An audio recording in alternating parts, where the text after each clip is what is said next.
Hello my dear students. So હવે આપણે next ટોપિકથી start કરીએ। આપણું નેક્સ્ટ ટોપિક છે પ્રેરણ દ્વારા વિદ્યુત ભાર પારિત કરવું।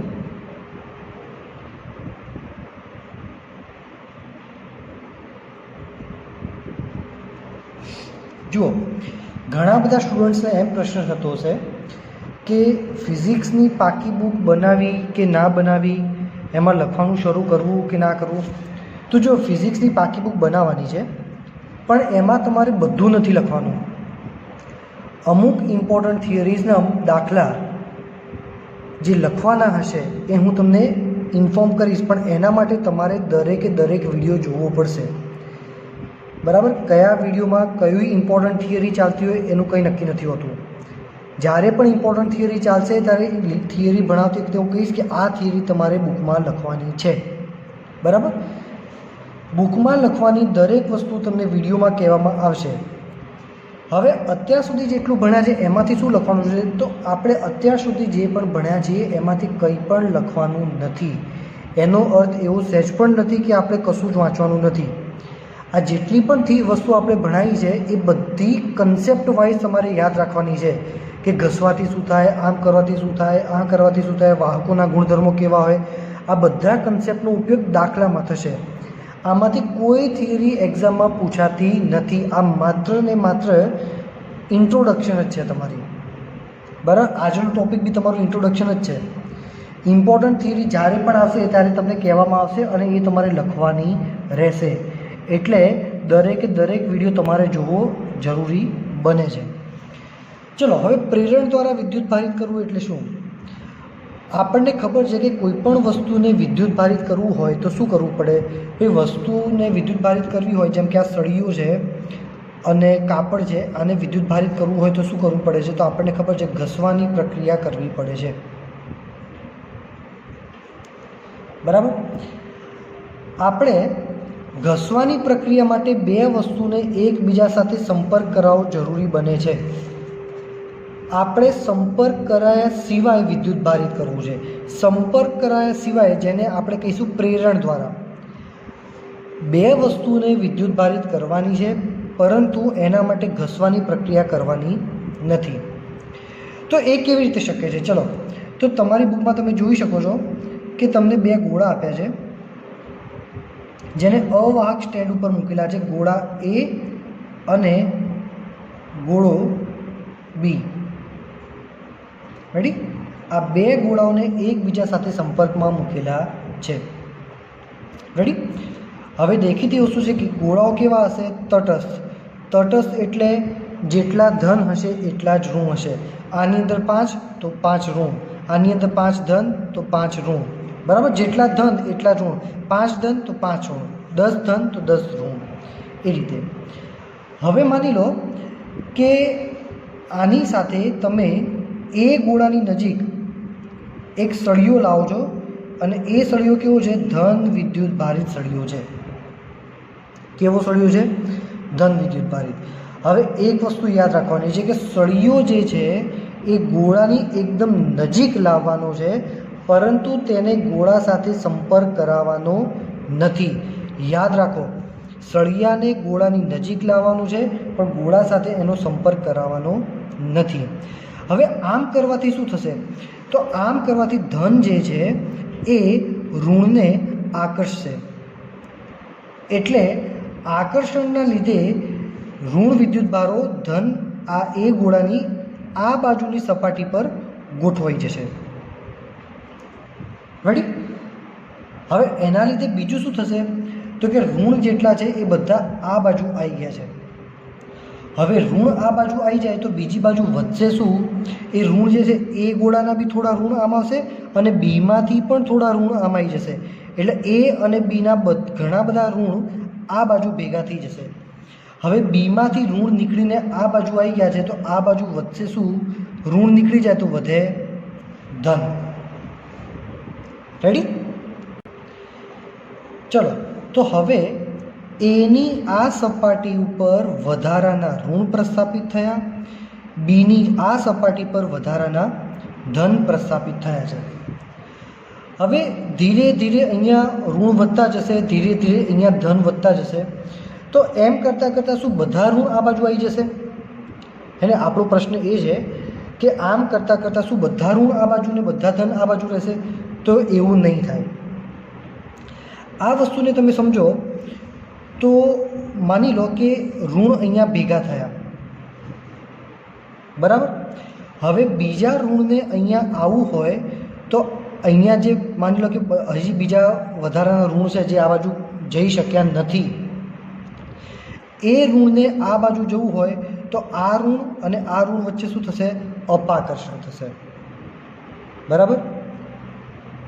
સાથે સાથે આ ધન અને આ ઋણ વચ્ચે શું થાય છે? આકર્ષણ. તો હવે કેવું થશે કે સળિયાના ધન અને ઋણ વચ્ચેનું આકર્ષણ તથા ગોળાની અંદરના બાકીના ઋણ તથા ગોળાની અંદરના બાકીના ઋણ તથા સપાટી પરના ઋણ વચ્ચેનું અપાકર્ષણ. રેડી? આ બે વચ્ચેનું અપાકર્ષણ અને આ બે વચ્ચેનું આકર્ષણ, આ બધું સમતોલન સ્થિતિમાં થશે.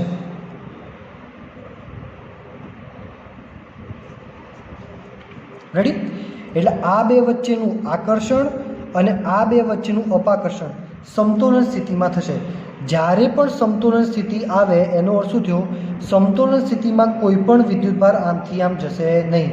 આકર્ષણ બળ અને અપાકર્ષણ સરખું થઈ ગયું, હે ને? આમ આકર્ષણ આ બાજુનું, અપાકર્ષણ આ બાજુનું, આકર્ષણ અને અપાકર્ષણ બે સરખું થઈ ગયું, સમતોલન સ્થિતિ થયું. હવે કોઈ પણ વિદ્યુતભાર પોતાના સ્થાનમાંથી હલશે નહીં. હવે કોઈ વિદ્યુતભાર પોતાની જગ્યાથી હલશે નહીં. એટલે બધા ઇલેક્ટ્રોન આમ નહીં આવે, બધા ધન અહીંયા ભેગા નહીં થાય. જે એકવાર આવી ગયા અને સમતોલન રચાઈ ગયું, પૂરું.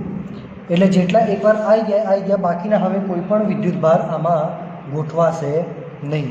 નવા વિદ્યુતભાર જે છે એ આમાં આવશે નહીં. તો આ જે છે એ તમે જોઈ શકો છો કે તમારી બુકની આકૃતિ બી છે. રેડી? હવે શું કરવાનું છે? સમતોલન થઈ ગયું, એક ગોળા ઉપર ઋણ પ્રસ્થાપિત થઈ ગયા, એક ગોળા ઉપર ધન પ્રસ્થાપિત થઈ ગયા. આને કહેવાય વિદ્યુતભારનું પ્રેરણ. આને શું કહેવાય? વિદ્યુતભારનું પ્રેરણ. અને આ વસ્તુ તમને આપી છે તમારી બુકમાં અહીંયા, આ વિદ્યુતભારનું પ્રેરણ. રેડી? અને આ મેં તમને સંતુલન કીધું એ. ચલો, એટલે સંતુલન અને પ્રેરણની માહિતી તમને અહીંયા મળી ગઈ છે. હવે આપણે જોઈશું ટોપિક નંબર 3. ચલો, તો ટોપિક નંબર 3માં શું થશે? હવે આપણે કરીશું આ બે ગોળાઓને થોડાક છૂટા. આ બે ગોળાઓને શું કરીશું આપણે? થોડાક છૂટા. આ ગોળો એ છે અને આ જે છે એ ગોળો બી છે. હવે એ અને બીને થોડાક આપણે કરવાના છે છૂટા, પરંતુ સળિયાને દૂર કરવાનો નથી. સળિયો તો ત્યાં જ રાખવાનો છે. એટલે આ થઈ ગયો ઋણ અને આ થઈ ગયો ધન. રેડી? કેમ? કારણ કે સળિયો હશે તો આ ઋણને આકર્ષણથી પકડી રાખશે અને ધનને અપાકર્ષીને દૂર કરશે. હવે જો તમે આ સળિયો પણ દૂર કરી દો, સળિયો દૂર કરી દેશો તો આ પહેલા ગોળામાં બધા ઋણ સપાટી પર આવી જશે અને બીજા ગોળામાં બધા ધન આવી રીતે સપાટી પર આવી જશે. તો જે ગોળાઓ શરૂઆતમાં તટસ્થ હતા, કોઈ પણ વિદ્યુતભાર નહોતો, એની સામે એને ઋણ કરી દીધો અને બીને કેવો કરી દીધો આપણે? ધન. તો આ જે આખી થિયરી આપણે ભણ્યા એ આ છે વિદ્યુતભારનું પ્રેરણ. તો આ આપણે શરૂઆત ક્યાંથી થાય? માની લો કે કદાચ પરીક્ષામાં આ થિયરી પૂછાય તો શું કરવું? તો આપણે બધી આકૃતિ દોરવી પડે અને સાથે સાથે અહીંયાથી શરૂઆત કરવાની. અહીંયાથી શરૂઆત કરીને અહીં સુધી, આટલું. અહીંથી શરૂ કરીને અહીં સુધીનું. તો તમારે 1 નંબરના પોઈન્ટથી સ્ટાર્ટ કરીને અહીંયા સુધીનું ખાસ વાંચવાનું છે અને એવી રીતે વાંચવાનું છે. જુઓ, મેં તમને કીધું કે આમાંથી કશું પૂછાશે નહીં, એનો મતલબ એવો નથી કે ખરેખર કંઈ જ નહીં પૂછાય. બરાબર? ભાઈ આ તો બોર્ડ છે, બોર્ડનું પેપર હું તો કાઢવા જતો નથી. કદાચ જો પૂછાઈ જાય તો તમે કંઈક લખી શકો એ રીતે વાંચવાનું છે. આ થિયરીની પરીક્ષામાં પૂછાવાની સંભાવના ઓછી છે, એટલે નહીં જ પૂછાય એવો આનો અર્થ નથી. અને જો પૂછાય તો તમારે અહીંયાથી લઈને અહીં સુધીનું લખવાનું છે. તો આટલું તમારે ધ્યાનથી લાઈન ટુ લાઈન વાંચવાનું છે અને કંઈ ના ખબર પડે તો પૂછવાનું છે. આપણે હવે આપણા નેક્સ્ટ ટૉપિક તરફ જઈએ. આપણો નેક્સ્ટ ટૉપિક છે ઉદાહરણ 1.1. ભાઈ તમારી પાસે ટેક્સ્ટબુક ના હોય ઘરે તો સ્કૂલમાંથી તમે સેટ આવીને લઈ શકો છો. બરાબર? બધા લેક્ચર્સને બહુ વ્યવસ્થિત રીતે તમારે સમજવાના છે. આ કોઈ પણ ટાઈમપાસ રીતની પ્રક્રિયા નથી. તમારું ભણવાનું રેગ્યુલર સિલેબસ સ્ટાર્ટ થઈ ગયું છે. તમારી પાસે ટેક્સ્ટબુક ના હોય તો તમે સ્કૂલેથી આવીને લઈ શકો છો. તમારા સેટ તૈયાર કરી દીધા છે. જેટલા સેટ અવેલેબલ છે એટલા લઈ જાઓ, બાકીના બોર્ડમાંથી મંગાવ્યા છે ત્યારે આવી જશે. પણ આપણી પાસે ઘણા સેટ પડ્યા છે, લઈ જજો. ચલો, ઉદાહરણ 1.1. બરાબર? ચલો, શું લખ્યું છે કે ભાઈ એક ધાતુના ગોળાને સ્પર્શ કર્યા વિના તમે કેવી રીતે ધન વિદ્યુતભારિત કરી શકશો. તમારી પાસે આ ગોળો છે. ઓબ્વિયસલી કે ગોળો હશે તો તટસ્થ હશે, જેટલા ધન હશે એટલા ઋણ હશે. પણ એ ગોળાને આપણે શું કરવાનું છે? ધન વિદ્યુતભારિત કરવાના છે. કેવી રીતે કરી શકશો આ ગોળાને તમે ધન વિદ્યુતભારિત? ચલો, અને એ બી સ્પર્શ કર્યા વિના. ભાઈ આપણને ખબર છે કે ઘસવાની પ્રક્રિયાથી કરી શકાય છે, પણ આપણે એવું સ્પર્શ નથી કરવાનો. ચલો, તો માની લો કે તમારી પાસે આ ગોળો છે જે તટસ્થ છે. આ ગોળો કેવો છે? તટસ્થ. જેટલા ધન છે એટલા જ ઋણ છે આની અંદર. અને આપણો ટાર્ગેટ એ છે કે આપણે આને બનાવવાનું છે ધન વિદ્યુતભારિત. તો ધન વિદ્યુતભારિત બનાવવા માટે શું કરીશું? તો ધારો કે હું એક ઋણ વિદ્યુતભારિત સળીઓ આમ લાવું છું નજીક. તો ઋણ વિદ્યુતભારિત સળીઓ નજીક લાવીએ તો શું થાય? તો કે આકર્ષણના લીધે, ચલો સૌથી પહેલાં શું થશે કે ઋણ છે, ઋણ વિદ્યુતભારિત સળીઓ નજીક લાવ્યા છે. આ ઋણ શું કરશે? બાકીના ઋણનું અપાકર્ષણ કરશે. અપાકર્ષણ કરે એટલે એ બધા ઋણ આ બાજુની સપાટી પર આવી જશે. શું થશે કે અપાકર્ષણના લીધે આ ઋણ અહીંયા આવી જશે. તો આ બાજુના ઋણ ઘટી ગયા, કારણ કે બધા ઋણ આ બાજુ આવી ગયા. તો અહીંયા વધ્યા શું? ખાલી ધન. એક વસ્તુ યાદ રાખજો વિદ્યાર્થી મિત્રો કે ધન કોઈ દિવસ એની જગ્યાએથી નહીં હલે. અહીંયા પહેલાં ધન અને ઋણ બધા હતા, પણ એમાંથી અમુક ઋણ આમ જતા રહ્યા. હલનચલન માત્ર ઋણ કરી શકે છે, ધન કોઈ દિવસ પોતાની જગ્યાએથી હલતો નથી. પહેલાં ધન અને ઋણ બધું આ બાજુ હતું, એમાંથી માત્ર ઋણ આ બાજુ ખસી ગયા. તો આ બાજુ વધ્યા શું? ચોખ્ખા ધન. રેડી? તો આ બાજુ ધન થઈ ગયા, આ બાજુ ઋણ થઈ ગયા. રેડી? ચલો, હવે આપણે શું કરીએ છીએ કે ધન અને ઋણ છૂટા પડી ગયા, તો અહીંયા આપણે મૂકી દઈશું આને અર્થિંગ. અર્થિંગ. હવે અર્થિંગની પ્રક્રિયાને કેવી રીતે સમજીએ? જુઓ, અર્થિંગમાં શું થાય કે અર્થિંગ આ શું છે? પૃથ્વીની અંદર, જમીનની અંદર ખાડો કરીને દાટેલું છે, જે મેં તમને ગયા લેક્ચરમાં શીખવાડ્યું હતું. હવે જમીન શું છે? તો એક વસ્તુ યાદ રાખો કે જમીન એ ઇલેક્ટ્રોનનો દરિયો છે. શું છે? જમીન એ ઇલેક્ટ્રોનનો દરિયો છે. દરિયો એટલે ભાઈ દરિયામાંથી આપણને જરૂર પડે તો આપણે એક લોટો પાણી લઈ બી શકીએ છીએ. દરિયામાંથી એક લોટો પાણી તમે લઈ લો તો દરિયાને કોઈ ફરક પડતો નથી. અને એવું લાગે કે આપણી પાસે વધારાનું એક લોટો પાણી છે તો એ તમે દરિયામાં નાખી દો તો બી દરિયાને ફરક પડતો નથી. જમીન એ ઇલેક્ટ્રોનનો દરિયો છે. આપણને એવું લાગશે કે મારી પાસે વધારાના ઇલેક્ટ્રોન છે, તો આવી રીતે ઇલેક્ટ્રોન વાયરમાંથી જમીનની અંદર જતા રહેશે. આપણને એવું લાગે કે ભાઈ મારે વધારાના ઇલેક્ટ્રોન જોઈએ છે, તો એ જ દરિયામાંથી ઇલેક્ટ્રોન પાછા ખેંચી બી લેવાના. આપણા કેસમાં શું થશે, આ ઇલેક્ટ્રોન ગતિ કરતાં કરતાં ક્યાં જશે, જમીનની અંદર. બરાબર. જેવું તમે અર્થિંગ કરો એટલે આ સપાટીના ઇલેક્ટ્રોન બધા અંદર જતા રહે. હવે થોડી વાર રહીને તમે આ અર્થિંગ દૂર કરી દો તો શું થશે, તમારો ગોળો એઝ ઇટ ઇઝ, બરાબર, એમાં ધન આ બાજુ જ રહેશે. કેમ, સળિયો હજી બી આપણે નજીક રાખેલો છે, પણ કોઈ પણ ઋણ છે નહીં. કેમ, અર્થિંગ દૂર કરી દીધું, બધા ઋણ અર્થિંગમાંથી જમીનમાં જતા રહ્યા, વાયર કાઢી નાખ્યો. રેડી. હવે થોડા ટાઈમ પછી તમે આ સળિયો પણ દૂર કરી દો તો બધા ધન આમ ફેલાઈ જશે. રેડી. તો જે ગોળો શરૂઆતમાં તટસ્થ હતો એ ગોળો કેવો બની ગયો, ધન વિદ્યુત ભારિત બની ગયો. માની લો કે તમે આખું સોલ્યુશન વાંચશો તો એમાં લખ્યું છે કે માની લો ઊંધું કરવું હોય તો આ ગોળો જે છે એ ધનની જગ્યાએ ઋણ કરવું હોય તો ભાઈ ગોળાને ઋણ કરવું હોય તો શું કરવાનું, જુઓ. તો એ કિસ્સામાં આપણે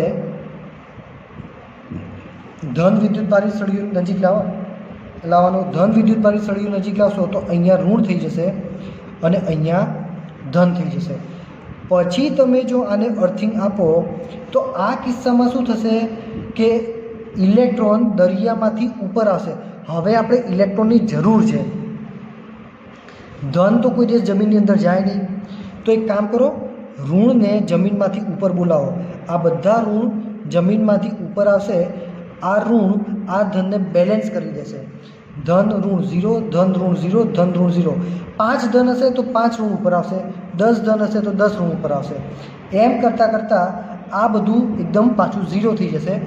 અર્થિંગ કાઢી નાખો. અર્થિંગ કાઢી નાખશો એટલે અહીંયા ઋણ અને તમારો સળિયો વધશે. રેડી. અને સળિયાને બી તમે દૂર લઈ જશો તો છેલ્લે તમારો ગોળો જે છે એ ઋણ વિદ્યુત ભારિત થઈ જશે. બે વસ્તુ ઉદાહરણ 1.1માં આપેલી છે. ઉદાહરણ 1.1 બુકમાં વ્યવસ્થિત આખું આપેલું છે. તમારે એને ઉકેલથી લઈને અહીં સુધી આખું સમજી લેજો. આ બીજો જે કિસ્સો મેં તમને બતાવ્યો એ આ રહ્યો. ગોળા પાસે ધન વિદ્યુત ભારિત સળિયાને લાવીને ગોળાને ઋણ પણ કરી શકાય છે. આખું લાઈન ટુ લાઈન વાંચવાનું છે. અહીંયા સુધીનું આજે આપણે રાખીએ છીએ. અહીં સુધી વ્યવસ્થિત વાંચવાનું છે. કોઈ પણ ડાઉટ હોય તો તમે પૂછી શકો છો. રેડી. એઝ ઇટ ઇઝ પાકા ચોપડામાં આમાંથી કંઈ લખવાનું નથી, માત્ર બધું સમજવાનું જ છે. Ready. Okay, thank you very much.